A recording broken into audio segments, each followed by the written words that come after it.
Hello friends, स्वागत है आपका अपने चैनल फैक्ट्स अरावली में।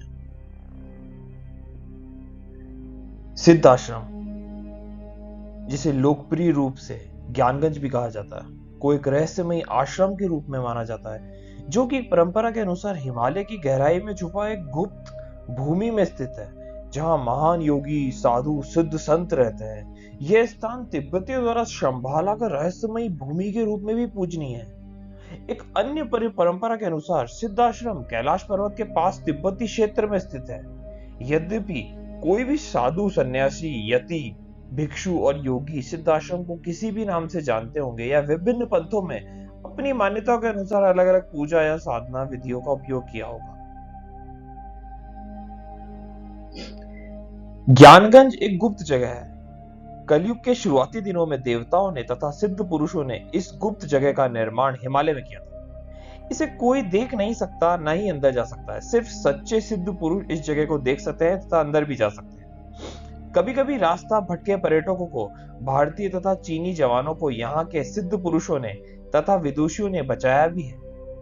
ऐसा कहा जाता है कि यति भी इसी गुप्त स्थान पर रहते हैं तथा इस स्थान की रक्षा की जिम्मेदारी उन्हीं पे है।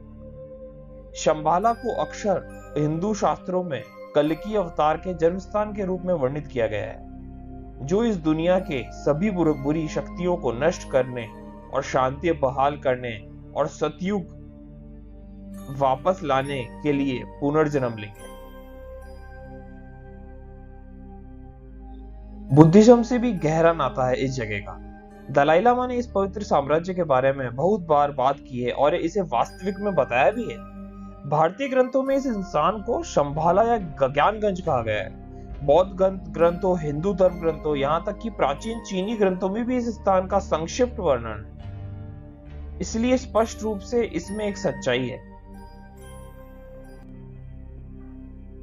यह भारत के उत्तर में हिमालय के ऊपर भाग में तिब्बत के पश्चिमी क्षेत्र में स्थित एक उच्च आयामी आध्यात्मिक क्षेत्र है। इसलिए इसे आधुनिक तकनीक द्वारा नहीं खोजा जा सकता। ऐसा कहा जाता है कि मध्य एशिया की बर्फ से ढके पहाड़ों के पीछे छिपा हुआ अविश्वसनीय सुंदरता का एक पौराणिक साम्राज्य है।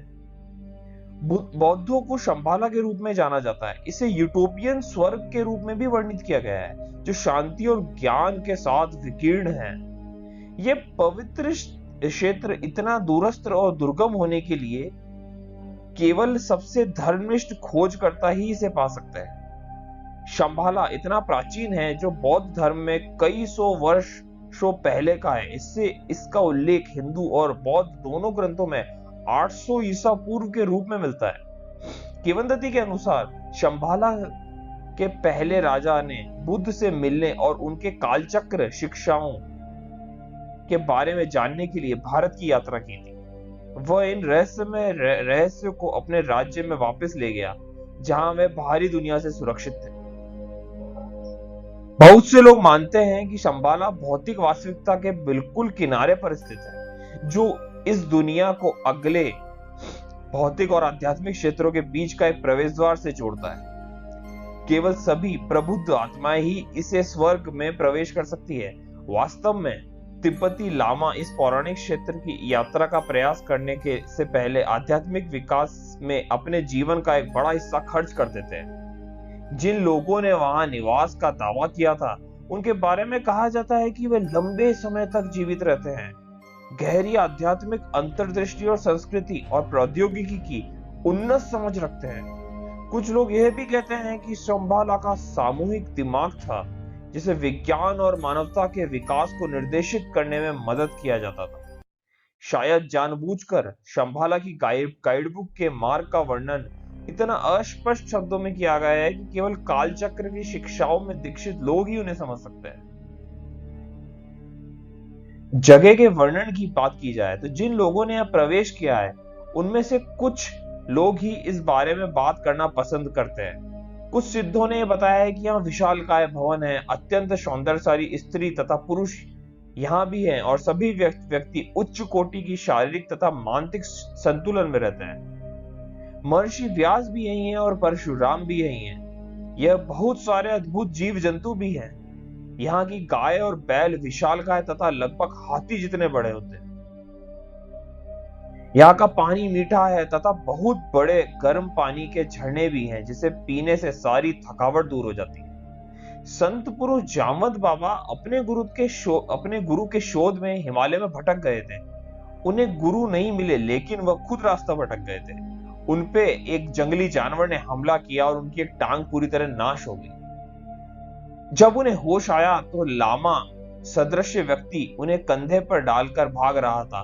वो लामा प्रचंड गति से भाग रहा था और एक महाप्रचंड झरने के पानी में कूद गया। पानी के उस तरफ सुरंग थी जो एक विस्तीर्ण मैदान में खुल गई। अनेक लोगों ने जामवंत बाबा की शुश्रूषा की और उनकी टांग फिर से ठीक हो गई। कमाल की बात तो यह है कि बहुत सारे मुनि तथा दिव्य पुरुष और स्त्री उनसे मिलने के लिए आए और उन्हें दिव्य लेप भी लगाया।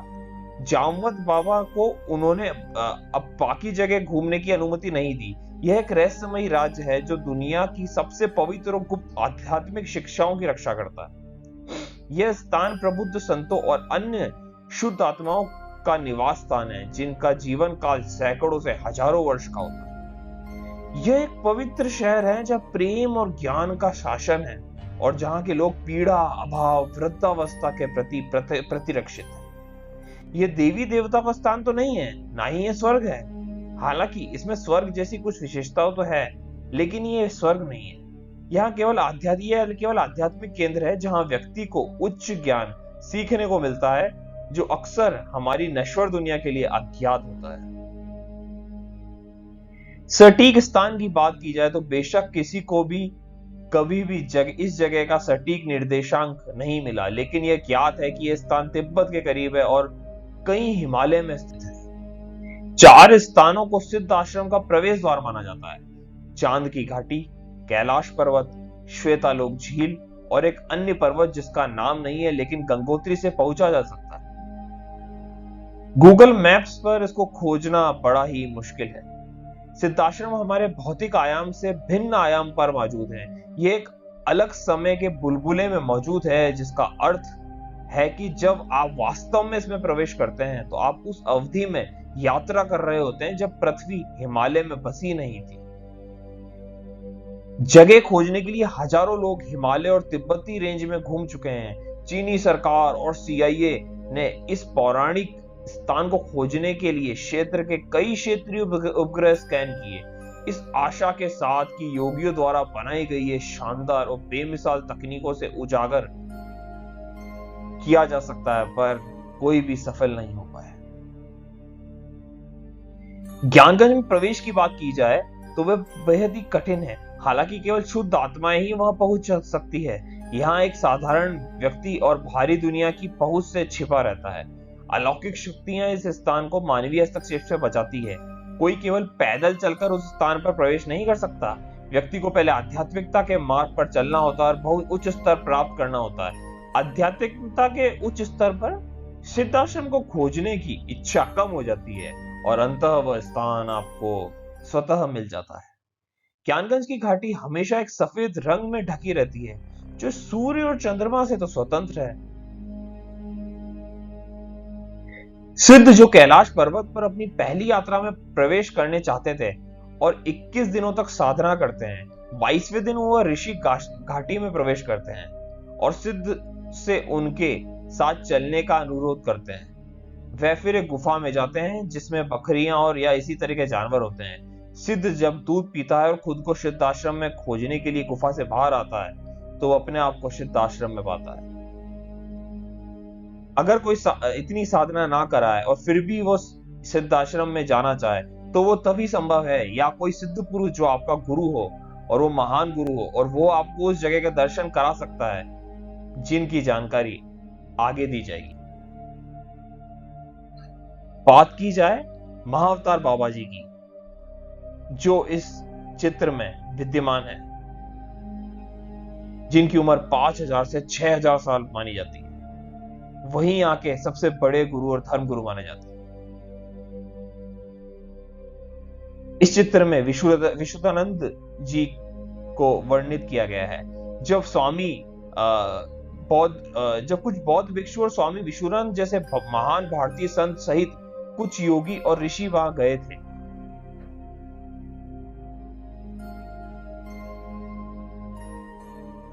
पहली तस्वीर स्वामी योगानंद जी की है, जो उनसे पहली बार महाअवतार बाबा जी से मिले थे।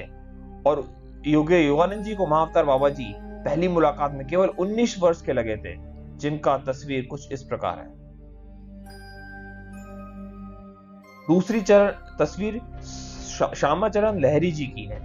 वह श्यामाचरण लहरी जी महाअवतार बाबा जी को पहली बार 1861 में उत्तराखंड के रानीखेत में मिले थे। अगली तस्वीर पूना के गुरुनाथ जी की है, जो भी महाअवतार बाबा जी से कई बार मिल चुके हैं और उन्होंने महाअवतार बाबा जी पे एक किताब भी लिखी है जिसका नाम है द लाइटनिंग स्टैंडिंग स्टिल। आखिरी में दक्षिण के श्री एम हैं, जो क्रिया योग का प्रचार करते हैं। वह भी महाअवतार बाबा जी से कई बार मिल चुके हैं।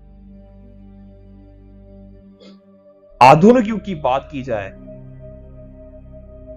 तो गोपीनाथ जी कविराज आधुनिक युग में वास्तव में इस स्थान पर खोजने वाले पहले व्यक्ति हैं। वह एक महान संस्कृत और तंत्र विद्वान थे और उन्होंने अपनी आधुनिक संस्कृति में इस जगह को लोकप्रिय बनाने के लिए एक पूरी किताब लिख दी थी, सिद्ध भूमि ज्ञानगंज पुस्तक का नाम। यह पुस्तक पहली बार बंगाली भाषा में प्रकाशित हुई थी और बाद में कई भाषाओं में इसका अनुवादित किया गया।